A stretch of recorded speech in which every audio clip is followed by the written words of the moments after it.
महाराष्ट्रामध्ये तुफान पावसानं हजेरी लावली आहे। अतिमुसळधार झालेल्या पावसामुळे पूरसदृश्य स्थिती निर्माण झाली। महाराष्ट्रातील बहुतांश सर्व जिल्ह्यांमध्ये खूप पाऊस झालाय। पश्चिम महाराष्ट्र, विदर्भ आणि मराठवाड्यांमध्ये जोरदार पाऊस झाल्यामुळे शेतीचं मोठं नुकसान झालंय। हातातोंडाशी आलेले सर्व पीक वाहून गेले असून पिकाऊ जमीन देखील वाहिली आहे। मागील काही दिवसांपासून सोलापूर जिल्ह्यात झालेल्या मुसळधार पावसामुळे निर्माण झालेल्या पूरसदृश्य परिस्थितीनं केवळ शेती पिकांचे नाही तर शेतकऱ्यांचे जीवन उद्ध्वस्त केलंय।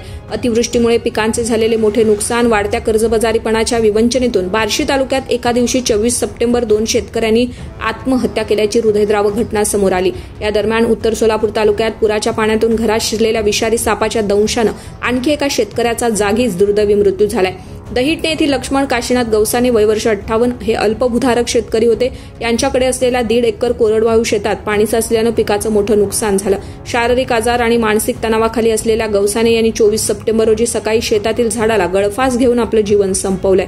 कारी येथील शेतकरी शरद भागवत गंभीर वय वर्ष 45 यांची 3.5 एकर शेती होती। पेरू व लिंबूचे बागायत पीक त्यांनी घेतलं होतं, मात्र सलग पावसामुळे संपूर्ण बाग नष्ट झाली।